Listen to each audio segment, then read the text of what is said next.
असं जर तुम्ही मला विचाराल तर जमलेल्या सगळ्यांना तुम्ही जेव्हा ओळखता आणि सगळेजण एकमेकाला ओळखतात, या कसोटीवर आजचा समारंभ आपण सगळ्यांनी पाहायला पाहिजे. आपण सगळे एका छोट्या सभागृहात जमलेलो आहोत आणि कुणासाठी जमलेलो आहोत तर मुलांसाठी जमलेलो आहोत. जेव्हा पुण्यासारख्या प्रगल्भ शहरातली संवेदनशील माणसं वंचित उपेक्षित बांधल्याबद्दल विचार करायला जमतात, ती माझ्या दृष्टीने भविष्याची एक चांगली निजखूण असते. त्या दृष्टीनं मी आजच्या या संध्याकाळाकडे पाहतो.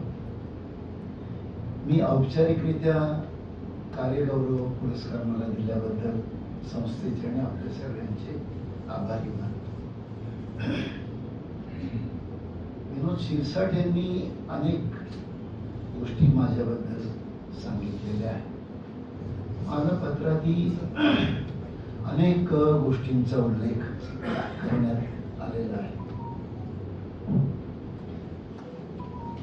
मी तुम्हाला एक गोष्ट छोटी सांगणार की तुम्ही ज्या कार्याबद्दल माझा गौरव करता ते कार्य कोणतंही माझ्या एकट्याचं कधीच नव्हतं आणि असणार नाही.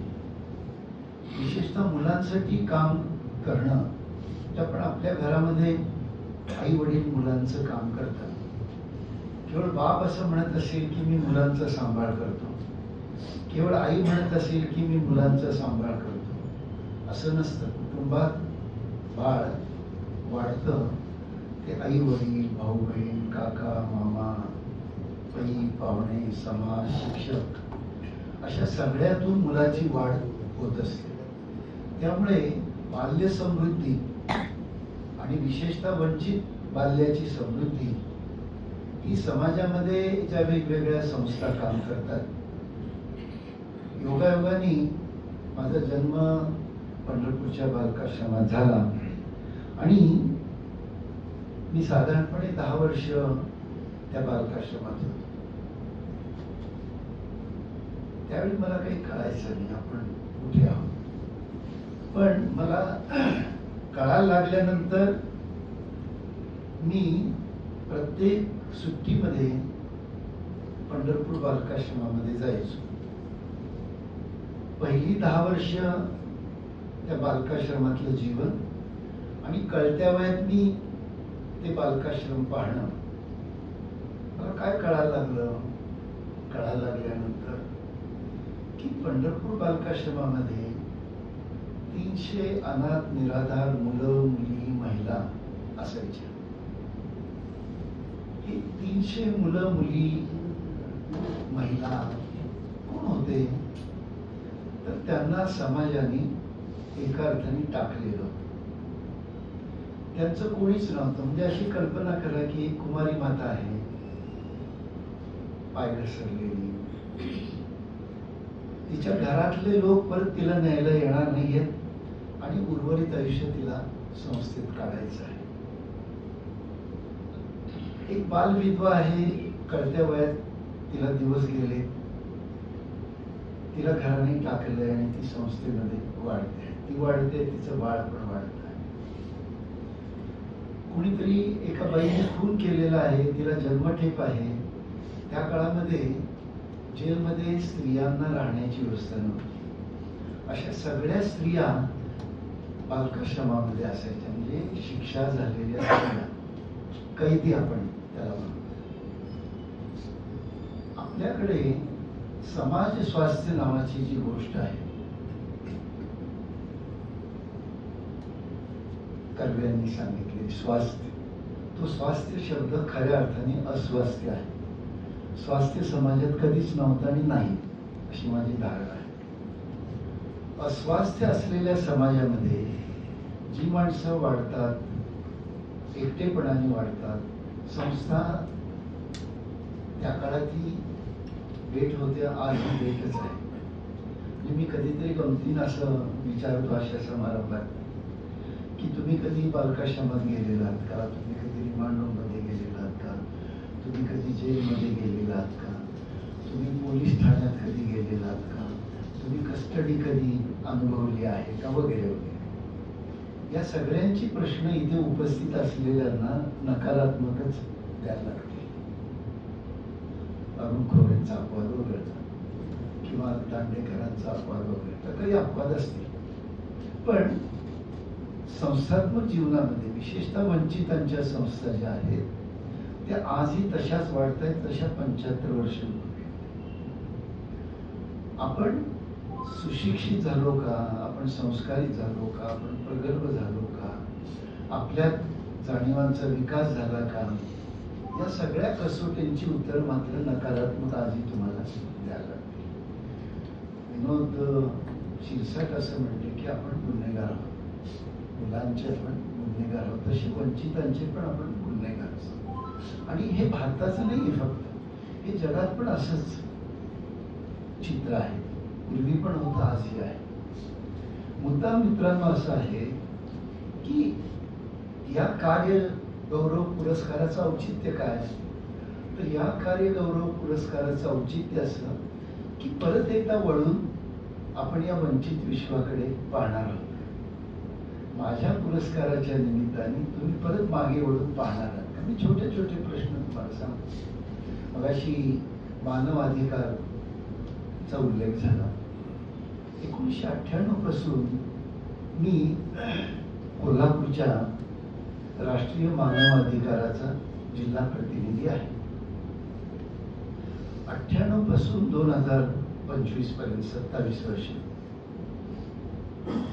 माझ्यासारखा मनुष्य त्या व्यवस्थेत गेल्यानंतर काय काय बदल होतात. पूर्वी जन्मठेपेची शिक्षा असलेले कैदी आयुष्यभर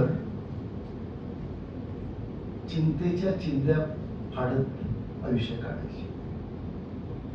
मी गेल्यानंतर जेलच्या लोकांना असं सांगितलं की असलेल्या मनुष्यबळाच्या विकासाचं आपण काम काय करत नाही. म्हणजे जन्मठेपेची शिक्षा आणि 14 वर्ष हा माणूस आपल्याकडे राहणार आहे. 14 वर्षानंतर पण तो तसाच असेल तर तो शिक्षा भोगला आणि शिक्षा भोगून परत गेला, एवढंच इतिहासामध्ये नोंदवलं जाईल. पण ह्याच्या विकासाचा आपण विचार केला तर कदाचित वेगळं चित्र आपल्याला पाहायला मिळेल. काय काय छोट्या छोट्या गोष्टी आम्ही केल्या.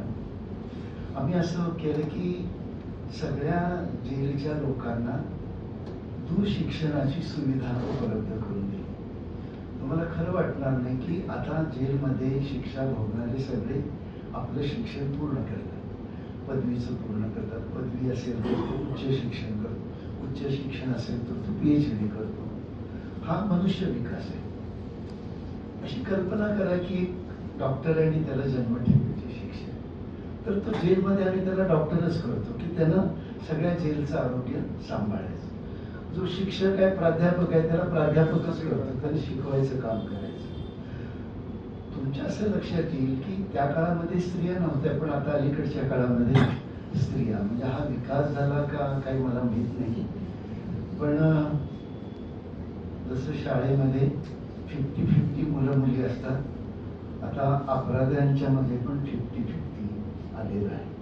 त्यामुळे आम्हाला जेलमध्ये आता विमेन सेल निर्माण करायला लागले. प्रत्येक जेलमध्ये आहेत ते वर्तमानात. पुरुषांचे अपराध आणि स्त्रियांचे अपराध फारसा फरक नाही. आपण एका अर्थाने साक्षर झालेलो, समाज साक्षर झालेलो. म्हणजे खून पुरुष करायचा पूर्वी, आता स्त्रिया पण करतात आणि ते मारून करतात, अत्यंत कठोरपणे करतात, असं तुम्हाला लक्ष द्यायचं. आपला विकास झाला का शिक्षणाने, स्वातंत्र्य, अशा अनेक प्रश्न हे जे वंचित विश्व आहे ते आपल्या पुढे उभं करत आहे. मी जेव्हा साधारणपणे 80ला हे काम सुरू केलं, PhD झाल्यानंतर आम्ही वेगवेगळ्या प्रकारची कामं, संस्थात्मक कामं केली आणि बाहेर पण काम केली.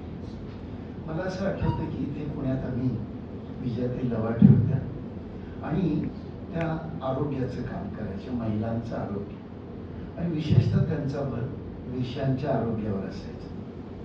मिस्टर गिल्डा नावाचे ग्रस्त त्या काळामध्ये महाराष्ट्रामध्ये निरोधच्या प्रचार प्रसाराचं काम करायचे.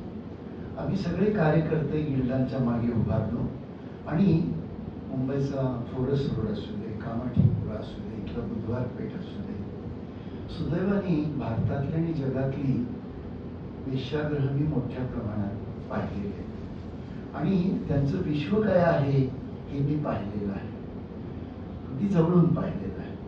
आमच्या असं लक्षात आलं की वेश्या व्यवसाय साधारणपणे संध्याकाळी 4ला सुरू होतो आणि पहाटे 4पर्यंत चालतो, 12 तास चाललेला असतो.